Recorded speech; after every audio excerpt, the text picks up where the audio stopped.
Since September 2021, children of 12 and over have been eligible for COVID vaccination in the UK. What can you do if you disagree with your child about whether they should receive the vaccine? And how does the law settle the issue?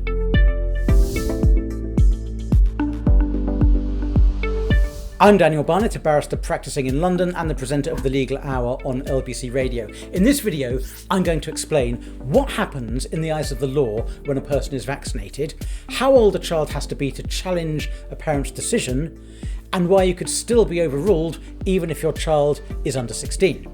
If you want to stay up to date with my legal explainer videos, do subscribe to my channel and click the notification bell. I'm going to give you 4 seconds to do that if you wouldn't mind. 4, 3, 2, 1. Thank you.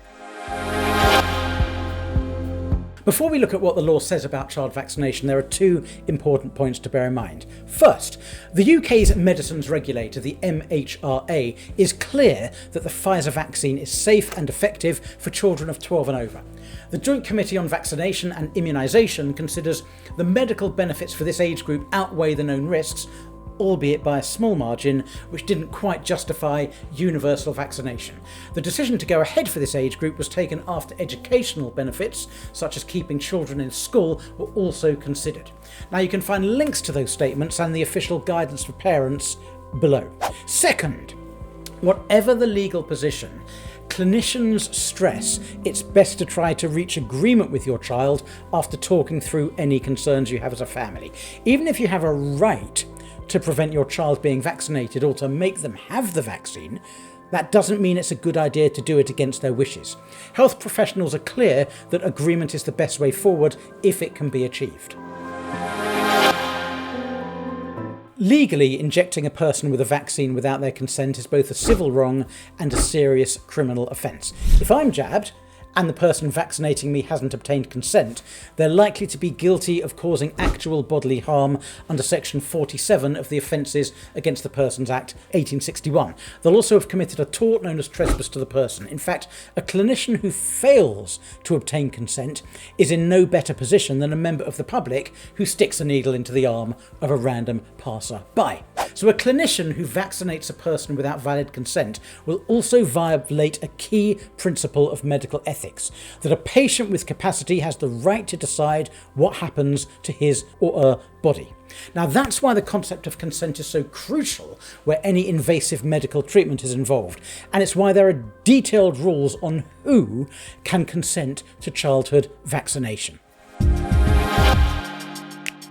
It goes without saying that if your child is 18 or over, I'll talk about 16 or over in a second, your views on whether they should be vaccinated aren't legally relevant. You can no more make or stop them being jabbed than you can prevent them getting an unwise tattoo or make them wear a bike helmet. At 18, you make your own decisions. But what if they're 16 or 17? Well, the answer can be found in Section 8, subsection 1 of the Family Law Reform Act 1969. That makes it clear that the consent of a minor who has attained the age of 16 years to any surgical, medical or dental treatment, which in the absence of consent would constitute a trespass to his person, shall be as effective as it would be if he were of full age. Now, because injecting vaccine is a trespass to the person unless consent's obtained, vaccination falls squarely within this provision.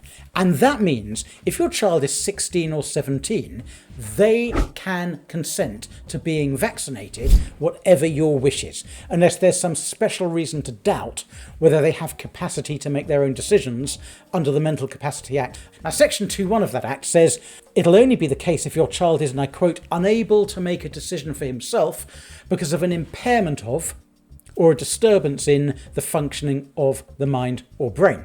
It's not sufficient that their decision is unwise or that you consider it unwise. But what if you want your child to be vaccinated and your 16 or 17-year-old doesn't?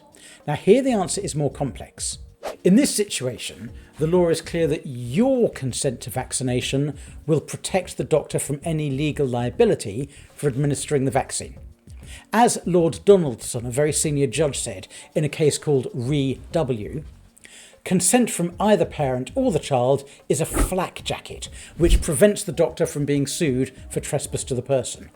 However, whether to vaccinate is ultimately a clinical decision, And Public Health England is clear that a child who is competent to give consent shouldn't be vaccinated if they are unwilling, whatever the parents' wishes.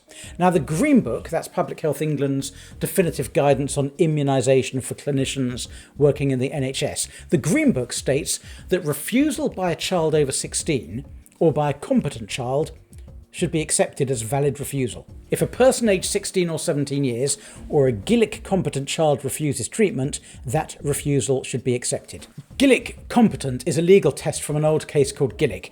It just means a child who is sufficiently mature and intelligent to understand the implications of medical treatment. I'll expand on that in just a moment. So if your 16 or 17-year-old doesn't want to be vaccinated, in practice, their decision is final. You won't be able to overrule them. The question of consent becomes even more complicated if your child is under 16. Whether they can consent to vaccination will depend on whether they are Gillick competent. I said I'd explain what that means.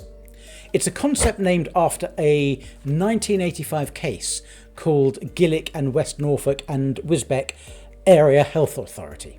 Now, the basic principle is summarised by Lord Scarman, one of the judges, who said in Gillick that a child becomes able to consent if and when he or she achieves a sufficient understanding and intelligence to enable him or her to understand fully what is proposed. A case called RE-JA summarises what this requires. It makes it clear that a child will only be Gillick competent if they understand the nature and implications of the treatment, including the potential side effects, if they understand the implications of not pursuing the treatment, and if they retain this information for the length of the decision-making process, and finally, they're of sufficient intelligence and maturity to weigh up the information and arrive at a decision. Now, the clinician planning to vaccinate your child will form an opinion on whether they are Gillick competent by discussing the vaccination with them, including the consequences of being vaccinated and the consequences of not being vaccinated. If the clinician thinks that your child is Gillick competent and they consent to the vaccination, the vaccine will be administered irrespective of parental consent, irrespective of your consent. If your child is Gillick competent and doesn't consent to vaccination, but you want them vaccinated, then the position is the same as for a 16 or 17-year-old child. Your consent will protect the clinician from any legal liability for administering the vaccine, but Public Health England guidance is clear that a Gillick competent child should not be vaccinated against their will. Now, if your child isn't Gillick competent, then only those with parental responsibility can consent to vaccination, other than a court in very limited circumstances. Your decision as a parent is final, although where parents disagree on whether a child should be vaccinated, the court could get involved to decide whether vaccination is in the child's best interests. I do hope you found this video useful. If you found it interesting, you might like my explainer on the legal issues around vaccination passports. I'm Daniel Barnett. Please give this video a thumbs up, and if you don't already do so, please subscribe to this channel. It helps the YouTube algorithm help other people find these videos a huge amount. Bye-bye.